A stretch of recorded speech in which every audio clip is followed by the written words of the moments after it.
Ini kelihatan nggak? Masih belum, Pak.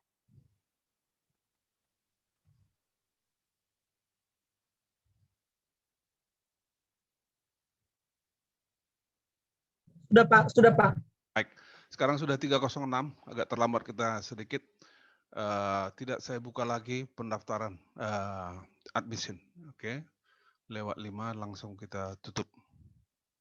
Baik, kuliah kita hari ini adalah mengenai penggunaan sterilitas tanaman dalam pemulihan tanaman. Kita sudah bicarakan sebelumnya bahwa pemulihan tanaman itu tujuannya untuk menciptakan varietas yang mempunyai produksi yang tinggi dan juga diharapkan sekaligus kualitas yang tinggi dan stabil pada lingkungan tumbuh tertentu. Nah, kita harus melihat ya bagaimana cara mereka menyerbuk dan kadang-kadang ada kendala dalam penyerbukan itu sehingga mengakibatkan terjadinya sterilitas, tidak terjadi penyerbukan, tidak terjadi pembuahan dan ada kalanya tanaman itu mandul atau steril. Tetapi untuk pemulihan tanaman, sistem sterilitas itu perlu dipelajari sebab dapat digunakan, sebab dapat dimanfaatkan. Tapi kita pelajari dulu beberapa jenis penyebab kemandulan. Yang pertama adalah inkompatibilitas, incompatibility dalam bahasa Inggrisnya. Kondisi ini adalah serbuk sari normal. Normal serbuk sari itu, hidup serbuk sari itu. Sehat serbuk sari itu. Mampu membuahi serbuk sari itu. Tetapi gagal bertemu dengan sel telur normal. Jadi sel telurnya normal, serbuk sarinya normal, tetapi gagal bertemu. Artinya gagal untuk terjadi penyerbukan. Mengapa itu terjadi? Karena serbuk sari gagal menembus kepala putik. Gagal menembus kepala putik.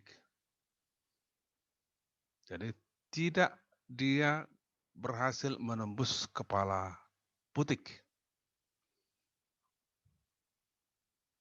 Secara morfologis tangkai sari terlalu pendek. Jadi serbuk sari itu tangkai sarinya terlalu pendek. Sehingga serbuk sarinya tidak bisa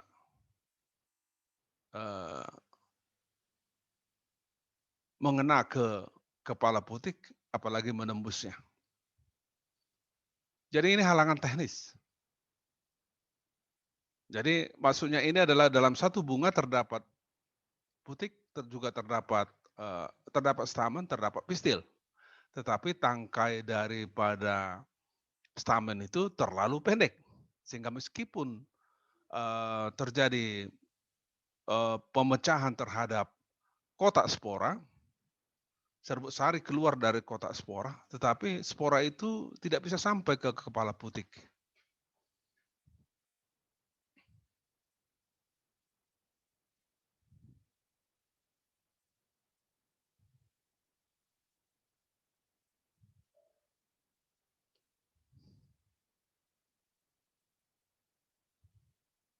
Lalu yang kedua adalah mandul jantan, male sterility. Ya, male sterility. Antar dan serbuk sari tidak berfungsi. Antar kotak spora maksud kita ya. Tidak berfungsi atau serbuk sarinya tidak berfungsi.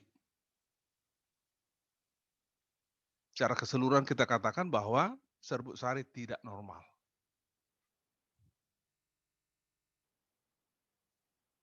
Jadi di dalam bunga itu memang ada stamen.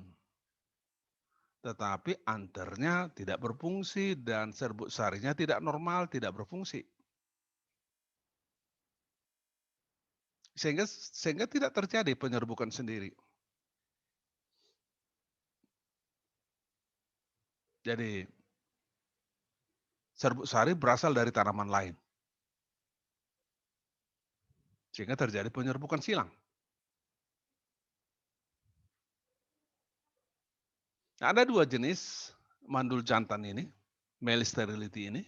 Yang pertama adalah mandul jantan genetik, genetic male sterility yang disingkat dengan GMS.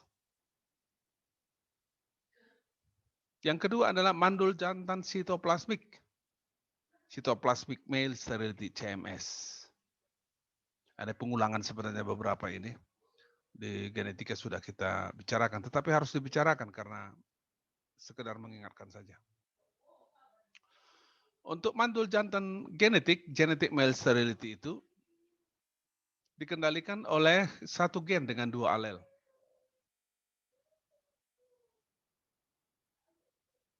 Alel itu hubungannya dominan resesif. Tapi pada tetraploid seperti alfalfa dikendalikan oleh 2 gen pada genom yang berbeda.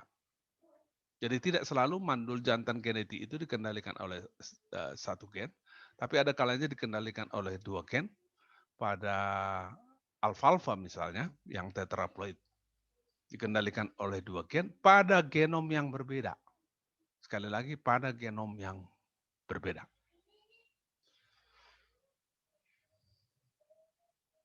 Ini tetraploid ya, sehingga pada genom yang berbeda itu pas sekali. Misalnya MS. Nah, kita simbolkan dengan huruf besar. Sebenarnya S-nya itu adalah berupa indeks dia ya, berupa indeks. Kita katakan tadi 2 alel, hubungan dominan resesif berarti kalau homozigot dominan berarti subur jantan.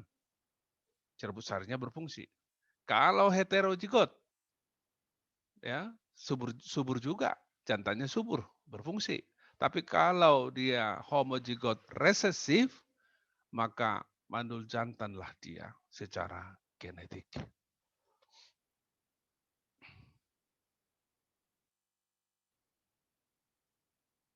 Yang kedua adalah mandul jantan sitoplasmik. Sitoplasmic male sterility CMS kita istilahkan.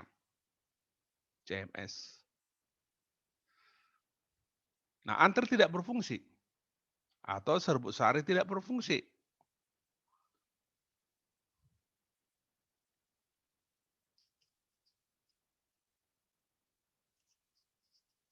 Nah, apa yang menyebabkan kemandulan? Kalau yang pertama tadi karena gen pada kromosom, kalau ini adalah oleh gen pada sitoplasma. Ya, oleh gen pada sitoplasma. Jadi ada bahan-bahan genetik di dalam sitoplasma yang menyebabkan kemandulan tersebut. Akan tetapi kemandulan itu dapat dipulihkan bila kromosom yang ada pada inti sel mengandung gen yang disebut dengan pemulih kemandulan, restorer gen.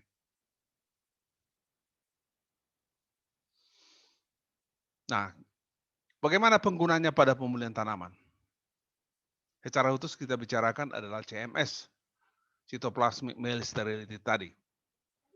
Ini pada tahun 60-an digunakan untuk penciptaan varietas hibrida jagung. Di berbagai tanaman juga digunakan CMS ini. Akhir-akhir ini, barusan saya baca artikelnya, di kopi juga sedang digunakan. Pada tanaman kopi juga sedang digunakan. Jadi beberapa tahun yang lalu ditemukan sistem CMS pada kopi Arabica dan sedang dalam proses sekarang untuk diproduksi. Kita lihat dulu apakah ini bisa berhasil atau tidak. Tapi pada tahun 60-an itu pada jagung di Amerika Serikat diciptakan varietas-varietas hibrida melalui sistem CMS ini. Kalau pada zaman sekarang 5 tahun terakhir ini kita dengar ada padi hibrida. Ya, padi hibrida yang berasal dari Cina. Tetapi sistem CMS untuk menciptakan varietas hibrida tahun 60-an di Amerika Serikat itu untuk jagung dihentikan. Tidak begitu lama setelah berhasil dilihat, tetapi kemudian dihentikan karena ternyata terkait dengan penyakit jamur, penyakit tertentu pada jagung itu. Sehingga tidak lagi digunakan sistem CMS ini pada jagung. Dihentikan. Akhir-akhir ini kembali kita tahu ada varietas hibrida padi yang berasal dari Cina. Kita tahu sendiri bahwa padi itu sebenarnya termasuk tanaman menyerbuk sendiri. Karena dia tanaman menyerbuk sendiri, maka arahnya sebenarnya adalah menciptakan varietas yang homozigot dominan pada semua lokus. Jadi arah akhirnya adalah homozigot. Tetapi karena padi itu ada yang sifatnya CMS, dia bisa menyerbuk silang. Maka arahnya tidak lagi homozigot yang mau diciptakan, tetapi heterozigot. Heterozigot. Jadi yang dieksploitasi di sini adalah heterozigositas. Ya, Indonesia telah menerima, mengimport benih-benih padi hibrida ini dari Cina. Jadi pencipta pertama ini adalah Cina.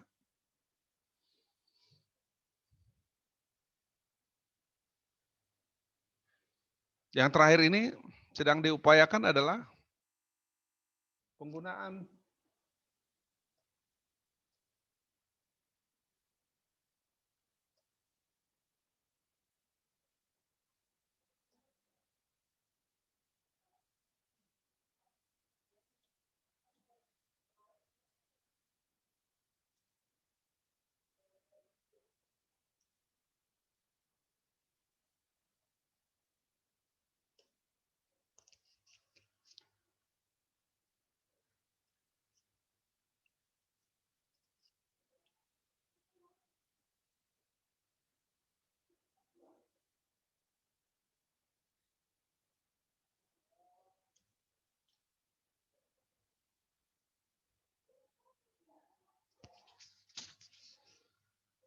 ya, artikelnya kemarin bukan hari ini. Kemarin saya baca di Frontiers, ya, dipublikasikan bahwa ditemukan ada sistem CMS pada kopi Arabica. Ada ditemukan. Dan itu sedang dikembangkan sekarang, ya, sedang dicoba ciptakan hibrida F1 kopi Arabica. Tapi ini masih dalam taraf penelitian. Yang pasti adalah ada tanaman itu yang mempunyai sistem CMS. Untuk itu agar itu digunakan untuk menghasilkan hibrida F1 sedang penelitian sekarang. Mudah-mudahan dalam waktu dekat ada lagi publikasi apakah betul hibrida F1-nya itu berproduksi tinggi dan mempunyai prospek untuk dijadikan kopi hibrida. Membutuhkan waktu puluhan tahun lagi, masih beberapa tahun lah setidaknya untuk memastikan bahwa F1 hibrida itu dapat diciptakan tanpa ada masalah tertentu seperti pada jagung yang kita sebutkan tadi. Sekali lagi, jagung tadi tahun 66 begitu ramainya diciptakan hibrida jagung melalui sistem CMS, tapi kemudian terbukti bahwa ada ikutannya, yaitu gen tertentu yang menimbulkan penyakit-penyakit tertentu ikut sehingga tanaman hibrida itu justru sangat rentan terhadap penyakit tertentu. Akhirnya di stop. Nah, mudah-mudahan F1 hibrida kopi ini tidak mempunyai masalah tersebut. Jadi masih hipotesis ini. Ya, sedang penelitian sekarang. Ya, sedang penelitian. Baiklah, adik sekalian, adakah pertanyaan?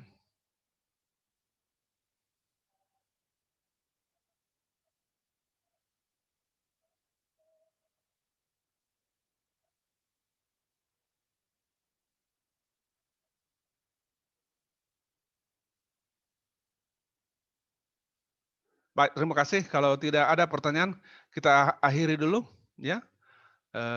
Kuliah kita hari ini. Semoga kalian sehat-sehat selalu. Selamat sore, sampai ketemu di kuliah yang akan datang. Dan jangan lupa kita ingatkan saya ketua, hari Sabtu kita praktikum, ya. Ingatkan saya pagi-pagi hari Sabtu, ya. Baik, Ketua? Pak. Oke, selamat sore. Sampai kuliah dulu kalian ini. Selamat Siapa sore, aja. Pak. Sore, Pak. Sore, Pak.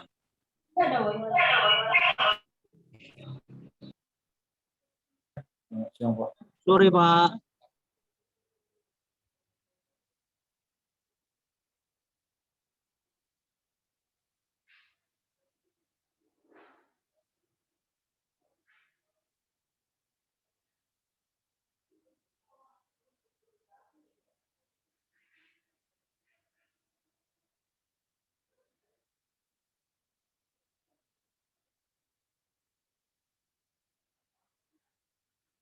Oh ya, satu lagi Ketua, ingatkan dalam 2 minggu yang akan datang kita kuis ya, kita kuis.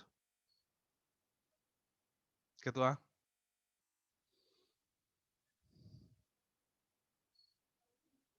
Ketua. Udah lari Ketua nih. Baik, lebih kurang dalam 2 minggu yang akan datang kita akan kuis, ya bahannya seluruh materi ya, bahannya seluruh materi, mulai kuliah pertama hingga minggu depan. Selamat sore, semoga kita sehat semua. Salam sehat.